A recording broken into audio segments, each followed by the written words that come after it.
Bonjour et merci pour l'invitation. Je vais lire. Je suis désolé si je fais des fautes. Coopération inconsciente au travail, forme sous-jacente d'action collective, possibilité de démocratisation au niveau institutionnel, vers un concept de coopération inconsciente au travail dans le domaine de l'éducation. L'idée de coopération a été largement diffusée dans différents domaines disciplinaires et sociaux, faisant également partie des politiques de l'éducation contemporaine. Cependant, au niveau théorique, sa définition semble être circonscrite à des formes manifestes et intentionnelles d'association de personnes et des équipes de travail, orientées vers un objectif commun, constituant ainsi un épiphénomène dans le domaine de la théorie sociale. Cette définition, circonscrite à cette forme manifeste inconsciente, semble insuffisante pour rendre compte de sa complexité et de son potentiel en tant qu'outil de transformation sociale. C'est pourquoi nous proposons de procéder à une problématisation des formes de coopération inconsciente au travail, impactant des fondements de la psychanalyse globale, de la psychodynamique du travail et de la sociologie clinique. L'étude des phénomènes de groupe nous a obligés à abandonner l'idée d'un psychisme limité à un psychisme individuel, une question qui nous a amenés à approfondir le travail de différents auteurs de champ groupal. Cela nous a permis d'approfondir dans la théorie sur la groupalité, entendue comme le substrat de l'indifférenciation du fonctionnement psychique à la fois individuel et groupal. La thèse centrale est que l'étude des comportements sociaux doit intégrer nécessairement une dimension inconsciente d'ordre intersubjectif et transsubjectif. À ce stade, il est productif de parler sur certaines idées développées par Christophe Dejour en relation avec l'apport de la dimension inconsciente dans l'approche théorique de la coopération. Ces recherches l'ont confronté à la nécessité de recourir à des instruments théoriques du fonctionnement psychique collectif pour rendre compte des stratégies de défense collective au travail. Dejour, suivant l'argument développé par Freud en 1921 sur la psychologie de masse, aboutit à la distinction entre le fonctionnement psychique de la masse organisée et de la masse désorganisée. Il considère le fonctionnement psychique organisé comme une condition nécessaire pour que le travail coopératif soit efficace, une question qu'il associe à la notion d'activité déontique, définie comme l'activité de production collective des règles du métier, produit du dialogue et de la compréhension entre les travailleurs concernant leur travail. Au contraire, il considère le fonctionnement de la masse désorganisée comme une forme de fonctionnement indésirable. Non seulement cela ne contribue pas au travail collectif, mais constitue en plus un facteur de conditionnement potentiel de l'apparition de la psychopathologie au travail. Ce mode de fonctionnement ferait son apparition de manière perturbatrice face à la peur ou à l'angoisse générée par la condition et l'organisation du travail, mobilisant un comportement défensif collectif de nature réactive vers des formes de fonctionnement primordiales. Cette collusion imaginaire constituerait le ressort psychique du collectif de travail pour trouver les éléments nécessaires pour passer à la peur au courage omnipotent face aux menaces du milieu.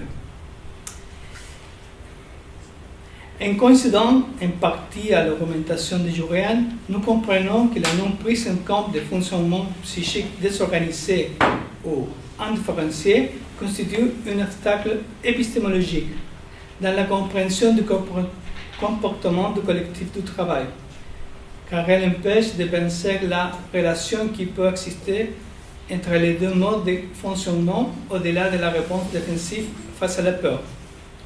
Pour réfléchir à ce problème, nous proposons quelques questions de travail.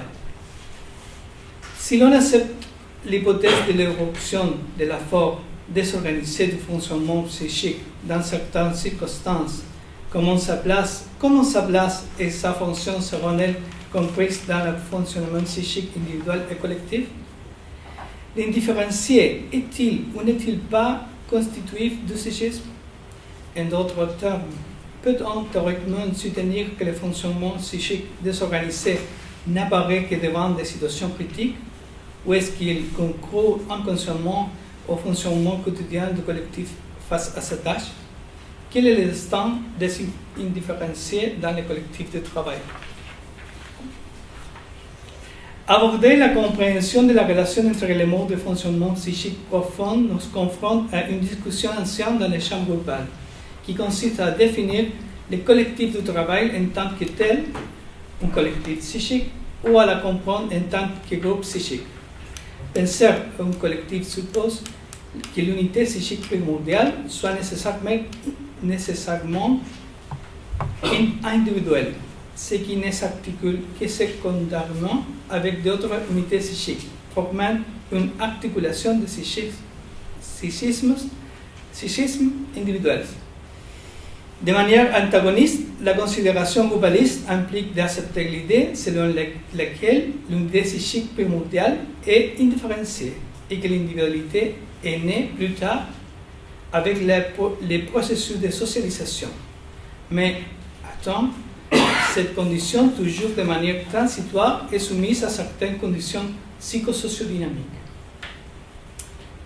Notre stratégie d'élaboration conceptuelle a consisté à examiner différents développements théoriques qui traitent directement de la notion de coopération et d'autres qui se sont approchés de manière tangentielle par rapport à notre objet d'étude, exigeant un travail d'élucidation archéologique, examinant et exposant les éléments qui contribuent partiellement au développement d'un concept de coopération.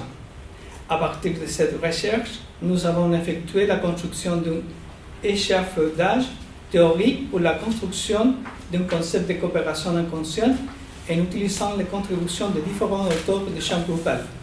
En ce qui concerne l'indifférence primordiale, la groupalité, qui constitue le niveau transsubjectif de la coopération inconsciente, nous considérons les travaux de 4 auteurs: Wilfred Bion, Joseph Léger, Elliott Jaques et René Caillet. La conceptualisation de Wilfred Bion, psychanalyste anglais, distingue 2 types de fonctionnement dans les groupes de travail et les groupes de champs fondamentaux.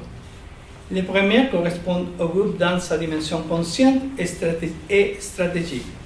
Le second, en revanche, correspond au fonctionnement inconscient de la tâche du groupe, résultant d'un processus beaucoup plus archaïque et complexe, le fonctionnement des organisateurs psychiques inconscients qui détermine finalement la possibilité du groupe de travail. Bion propose de penser que les membres du groupe participeraient inconsciemment à partager et à agir selon un schéma fondamental prédominant à un moment donné de la vie du groupe. Cette opération résulterait du fantasme d'une mentalité de groupe qui opère face à l'angoisse résultant de la perte d'individualité dans l'espace collectif et constituerait un déterminant important du fonctionnement du groupe de travail. Joseph Léger, psychanalyste argentin, définit dans une approche similaire que le fonctionnement du groupe implique un type de sociabilité établi sur un fond d'indifférenciation ou de syncrétisme dans lequel les individus n'existent pas en tant que tels et entre lesquels existe un transitivisme permanent. On définit ainsi un mode de relation intersubjective qui est une non-relation au sens de non-individuation qui s'impose comme une matrice de groupe persistante pendant son existence, médiatisée par un clivage psychique toujours instable.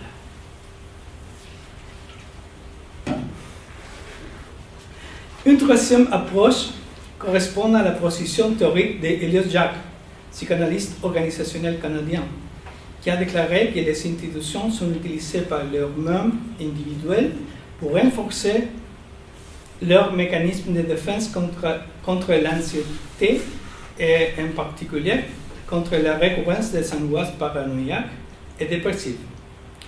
À partir de cette idée, il a étudié certaines fonctions de défense du groupe institutionnalisé qui essayant de montrer comment les mécanismes d'identification projective et introjective opèrent en reliant les comportements sociaux et individuels. Jacques fait allusion au fait qu'en partageant des objets externes avec d'autres, à des fins de projection, des relations sociales fantasmées à travers l'identification projective à l'objet commun. Ces relations fantasmées sont ensuite élaborées par interjection, déterminer un système de caractère bidirectionnel de relations sociales. Finalement, René Caë, psychanalyste français pour sa part, propose de considérer l'espace institutionnel comme le fond implicite et nécessaire de la vie psychique singulière subjective, assurant la continuité sur laquelle l'espace et la vie psychique sont entretenus, déterminant leur forme et possibilités. Penser à l'institution implique de considérer l'institution comme un système de liaison dont la fonction essentielle est de soigner une blessure narcissique afin d'éviter l'angoisse du chaos, justifier et maintenir l'identification, soutenir les idées et référents essentiels pour le psychisme. L'institution, en ce sens, est fondamentale pour le psychisme, car elle fournit des représentations communes et des matrices d'identification. Cette dynamique devient intelligible pour l'analyste à travers des souffrances institutionnelles, dont les manifestations permettent que ce qui est réduit au silence, déposé dans l'institution, s'introduit et s'impose à notre conscience comme cette partie de nous-mêmes qui nous était étrangère par invisibilité non pensable, mais déterminante pour ce qui nous arrive. Cet ensemble de concepts nous permet de maintenir l'idée que tout fonctionnement collectif fonctionne en relation avec une dynamique psychique inconsciente qui les soutient et les détermine par une action transitive entre des psychismes individuels qui déterminent les possibilités à la fois de nature défensive et de générer de nouvelles résolutions dynamiques et économiques qui font partie de la stratégie de travail.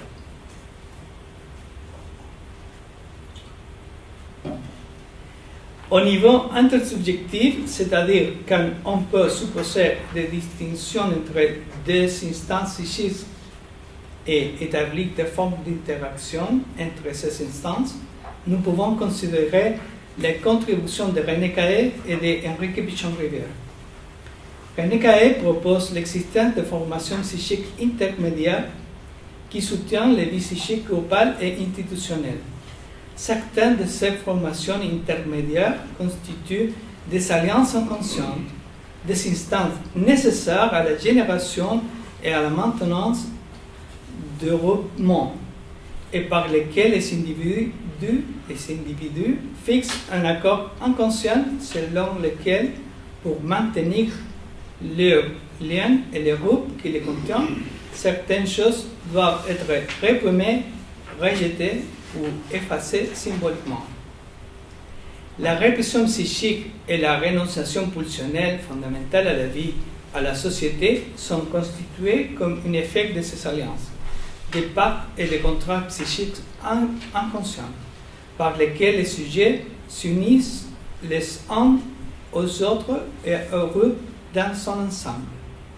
Les alliances inconscientes assurent des fonctions spécifiques dans l'espace intrapsychique et parallèlement soutiennent la formation et les processus de liens intersubjectifs qui renforcent à leur tour les formations et les processus intrapsychiques. Dans le domaine du travail, les alliances inconscientes correspondent à des accords implicites sur lesquels reposent les relations de travail, constituant à notre connaissance des formes inconscientes de coopération au travail. Une dernière approximation est celle d'Enrique Pichon-Rivière, psychanalyste et herbaliste argentin, qui a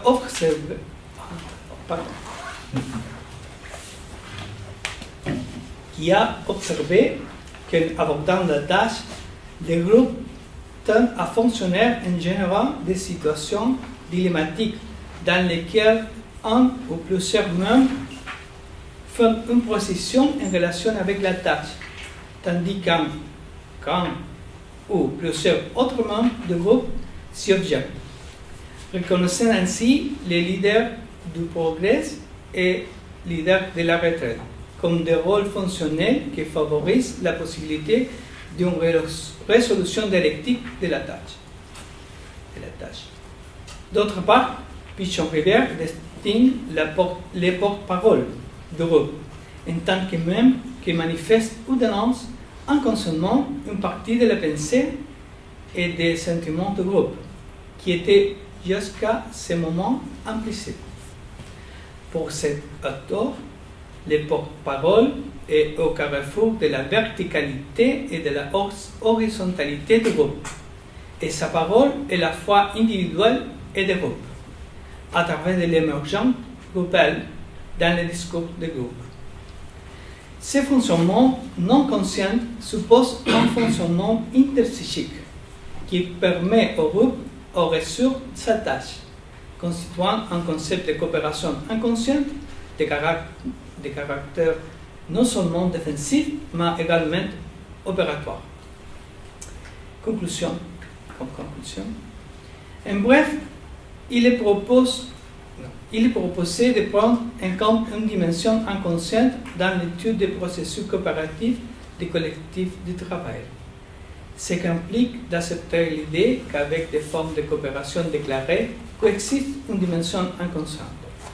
Cette dimension de la coopération s'articule dans une structure dominante, qui signifie que la prédominance des aspects conscients et inconscients dans les actions collectives est sujette à une relation surdéterminée, un développement constant, rendant leur prescription impossible, car la relation sujet-travail n'est pas prédéterminée, mais elle se produit dans l'action collective du travail. Nous pensons que cette manière de comprendre la relation sujet-travail permet de mieux comprendre la complexité des processus coopératifs, sachant que sa dimension manifeste au conscient est le résultat d'un processus dialecto-opératoire qui compromet les niveaux intersubjectifs et transsubjectifs du collectif du travail. Nous espérons ainsi contribuer à une plus grande démocratisation de l'espace institutionnel en favorisant une étude clinique du travail ouverte aux contradictions auxquelles sont confrontés les collectifs de travail face aux formes contemporaines d'organisation du travail. Merci.